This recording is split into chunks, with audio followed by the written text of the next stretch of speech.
Salam sejahtera pemirsa CBN dimanapun Anda berada. Senang rasanya bisa berjumpa kembali dengan Anda dalam pembahasan buku Yesus Nama di Atas Segala Nama.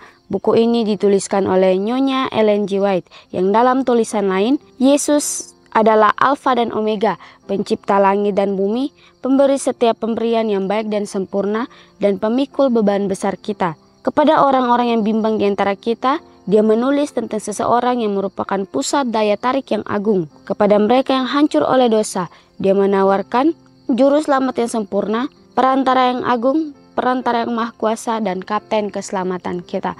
Ya baik, kembali lagi Tuhan memberikan satu janji kepada kita masing-masing, memberikan satu pengharapan ketika dalam masa kesulitan kita, dalam suatu pencobaan yang kita alami. Baiklah kita datang kepada Tuhan, meminta setiap petunjuk atau meminta setiap pertolongan itu daripada Tuhan, maka Tuhan akan membantu kita, karena di sini dikatakan dia adalah kapten keselamatan kita, dia adalah sang juru selamat kita, perantara yang agung, perantara yang maha kuasa, dan dia juga pencipta langit dan bumi, dan dia memberikan setiap yang baik dan sempurna, dan dia memikul setiap beban-beban kehidupan kita. Kita akan masuk dalam pembahasan judul penebus yang tersalib. Ayat inti kita terdapat dalam Kisah Para Rasul 26 ayatnya yang ke-28. Berbunyi, jawab Agripa, hampir-hampir saja kau yakinkan aku menjadi orang Kristen. Seluruh rombongan yang mendengarkan dengan terpesona tentang pengalaman-pengalaman Paulus yang ajaib, Rasul itu bersatu dan memikir-mikirkan dalam tema kesayangannya. Tidak ada seorang yang mendengarkannya dapat menyaksikan ketulusannya, tetapi dalam kehanyutan penuh bujukan yang meyakinkan ia disela oleh Festus yang berseru, "Engkau gila Paulus, ilmu yang banyak itu membuat engkau gila." Rasul itu menyahut, "Aku tidak gila Festus yang mulia, aku mengatakan kebenaran dengan pikiran yang sehat. Raja juga tahu tentang segala perkara ini, sebab itu aku berani berbicara terus terang kepadanya. Aku yakin bahwa tidak ada sesuatu pun dari semuanya ini yang belum didengarnya, karena perkara ini tidak terjadi di tempat yang terpencil." Kemudian berbaliklah kepada Agripa, ia menjawab dengan terus terang, "Percayakah engkau Raja Agripa kepada para nabi? Aku tahu bahwa engkau percaya kepada mereka.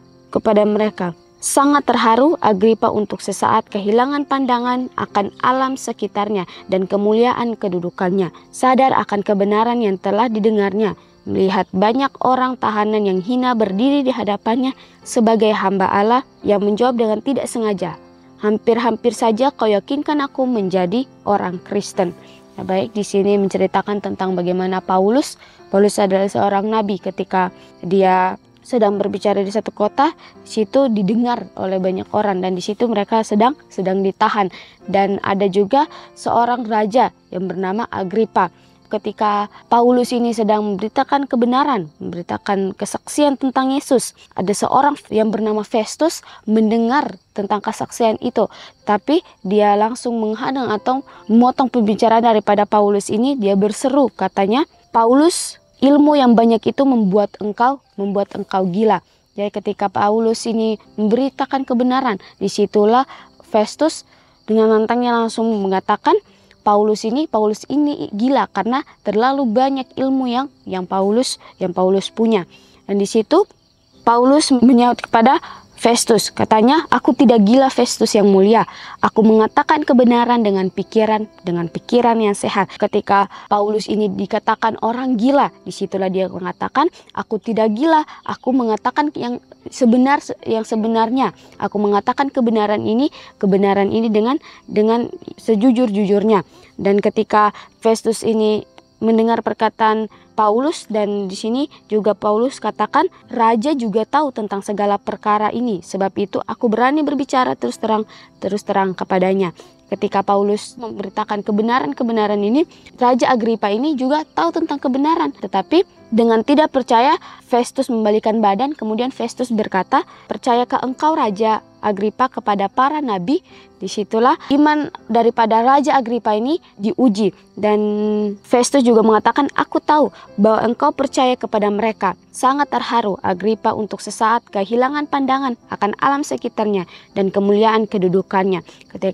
Ketika Paulus mengatakan kebenaran, menyampaikan kebenaran, di situ di situ Raja Agripa ini sudah mulai terharu akan kebenaran-kebenaran yang Paulus ini berikan atau yang Raja Agripa ini dengar. Tetapi sesaat ketika Festus mengatakan itu, mengatakan bertanya kepada Raja Agripa, apakah engkau percaya? Disitulah iman daripada Raja Agripa ini mulai diuji, dan ketika Raja Agripa ini mendengarkan kebenaran, Raja Agripa ini juga mulai kehilangan pandangan akan alam sekitarnya dan kemuliaan kedudukannya. Ketika dia mendengarkan kebenaran, dia tidak lagi memikirkan tentang kedudukannya atau dia menjadi seorang raja. Dia tidak memikirkan itu, tetapi sini dikatakan dia langsung dengan tanpa sadar Raja Agripa langsung mengatakan kepada Paulus, hampir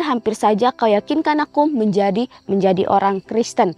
Ketika Paulus memberitakan Injil, memberitakan kebenaran kepada Raja Agripa, disitulah Raja Agripa mulai dengan penuh keyakinannya bahwa kebenaran itu memang benar. Tetapi ketika Festus mengatakan pertanyaan balik kepada Agripa, disitulah Raja Agripa ini sudah mulai goyang, dan di sini dikatakan dia hampir saja menjadi seorang orang Kristen. Dengan tekun Rasul itu menjawab, aku mau berdoa kepada Allah supaya segera atau lama kelamaan bukan hanya engkau saja, tetapi semua orang yang lain yang hadir di sini yang mendengarkan perkataanku menjadi sama seperti aku. Menambahkan sementara ia mengangkat tangannya yang terbelenggu, kecuali belenggu-belenggu ini. Festus, Agripa dan Bernike boleh dengan keadilan memakai belenggu yang mengikat rasul itu. Semuanya merasa bersalah oleh kejahatan yang menyedihkan. Orang-orang yang bersalah ini telah mendengar pada hari itu tawaran keselamatan oleh nama Kristus. Satu sekurang-kurangnya hampir terbujuk untuk menerima rahmat dan pengampunan yang dipersembahkan. Tetapi Agripa tak mengindahkan kemurahan diulurkan, menolak dan menerima palang dari penembus yang tersalib. Keinginan tahu raja sudah dipuaskan dan bangkit dari tempat duduknya. Ia menandakan bahwa wawancara itu sudah berakhir. Sementara orang banyak itu bubar, mereka bercakap-cakap di antara mereka sendiri, mengatakan orang itu tidak melakukan sesuatu yang setimpal dengan hukuman mati atau hukuman penjara. Alfa dan Omega jilid 7 halaman 367 dan 368. Ketika Paulus ini memberitakan kebenaran, situlah tadi dikatakan Raja Agripa ini sudah mulai meluluhkan hatinya. Tetapi ketika Festus mengatakan pertanyaan balik kepada Raja Agripa, di situ dia sudah mulai terombang-ambing akan pertanyaan yang diberikan kepadanya, sehingga dia mengatakan hampir saja dia dijadikan seorang Kristen. Dan di sini dikatakan banyak orang bercakap-cakap sendiri dan mereka mempertanyakan apa hukuman yang setimpal kepada Paulus ini, karena mereka melihat bahwa di sini dikatakan orang itu tidak melakukan sesuatu yang setimpal dengan hukuman mati atau hukuman penjara. Ketika Paulus memberitakan kebenaran, dia sedang dipenjara, dia sedang dibelenggu oleh Raja Agripa ini. Tapi banyak orang yang bertanya-tanya kenapa Paulus ini dihukum mati, padahal kesalahannya ini tidak setimpal dengan hukuman matinya. Ya, kembali lagi kepada kita masing-masing. Ketika kebenaran sudah kita terima, apakah kita mau bagikan itu kepada teman-teman kita atau kepada siapapun yang ingin mendengarkan? Janganlah kita takut untuk memberitakan kebenaran dimanapun kita berada, walaupun itu lewat perilaku kita, lewat tingkah laku kita, bahwa kita mau selalu memancarkan setiap tabiat Kristus dimanapun kita berada.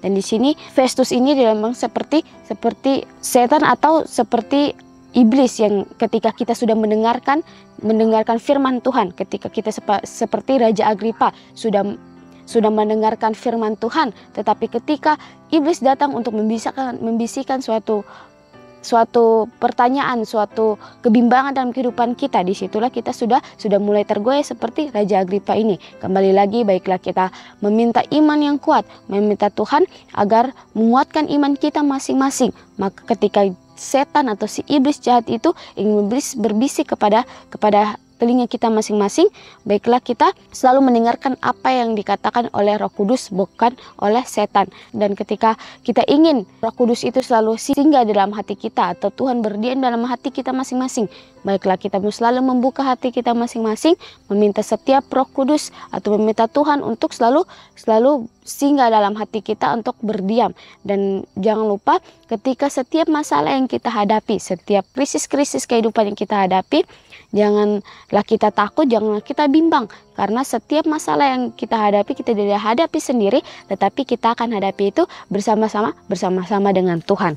Renungkan lebih dalam, berapa banyak panggilan Tuhan yang hampir saya sambut, ya. Kita pertanyakan kembali dalam diri kita masing-masing, berapa banyak atau berapa banyak panggilan Tuhan yang tidak kita dengar, berapa banyak bisikan-bisikan Roh Kudus yang Roh Kudus sudah sampaikan kepada kita, tetapi kita menolak. Kesempatan ini Tuhan berikan kepada tangan kita masing-masing, ya. Baiklah kesempatan yang Tuhan berikan, baiklah kita mau bertanggung jawab atas setiap yang Tuhan berikan dalam kehidupan kita. Janganlah kita seperti Raja Agripa ini, ketika sudah mendengarkan kebenaran, maka di situ dia menolak kebenaran itu. Tapi baiklah ketika kita mendengarkan kebenaran atau mendengarkan bisikan daripada Kristus dan Roh Kudus, baiklah kita membuka hati kita. Janganlah kita menolak akan setiap bisikan-bisikan itu, karena ketika kita menolak, disitulah iblis akan bekerja dalam kehidupan kita masing-masing. Sangat jelas dikatakan bahwa Roh Kudus ini akan pergi dengan sendirinya ketika kita selalu menolak atau tidak membuka hati kita untuk Roh Kudus ini masuk dalam hati kita masing-masing. Paulus ketika dia memberitakan kebenaran, dia sampai harus dihukum mati, tetapi dia selalu menyampaikan kebenaran itu sampai dia di penjara pun, sampai hampir dihukum mati, sampai sudah mau dihukum mati pun dia tetap memberitakan kebenaran yang harusnya dia beritakan itu kepada orang-orang, walaupun banyak orang yang tidak menyukainya, banyak yang tidak mau mendengarkannya, sampai dia dikatakan gila atau tidak waras karena terlalu banyak ilmu, tapi dia terus menjalankan apa yang Tuhan inginkan. Ya, ketika kita juga harus seperti Paulus, ketika kita mendengarkan panggilan Tuhan, janganlah kita menolak, janganlah kita menjauhkan diri kita daripada Kristus. Panggilan-panggilan yang Tuhan berikan itu baik untuk kita, dan ketika kita juga diberikan suatu talenta daripada Tuhan, janganlah kita menginginkan talenta orang lain, tetapi baiklah kita mengembangkan talenta-talenta yang Tuhan berikan itu kepada kita masing-masing. Walaupun cuma satu talenta, baiklah kita mengembangkan talenta itu menjadi suatu talenta yang banyak, dan ketika talenta-talenta itu kita kembangkan, maka kita lakukan untuk pekerjaan Tuhan. Janganlah kita selalu mendengarkan bisikan-bisikan orang-orang yang tidak suka dengan kita atau tidak senang dengan kita, atau bisikan-bisikan Roh Kudus, karena ketika kita mendengarkan setiap omongan orang atau mendengarkan setiap bisikan daripada si jahat, maka iman kita juga akan tergoyang, kecuali kita meminta selalu iman yang kuat daripada Tuhan, maka disitulah Tuhan akan memberikan iman itu kepada kita. Tapi iman itu tidak saja langsung diberikan, banyak sekali masalah dalam kehidupan kita, tetapi percayalah, baik untuk kita, baik untuk pertumbuhan iman kita masing-masing. Baik pemirsa, kita akan berjumpa kembali dalam pembahasan yang berikutnya, dan Tuhan memberkati.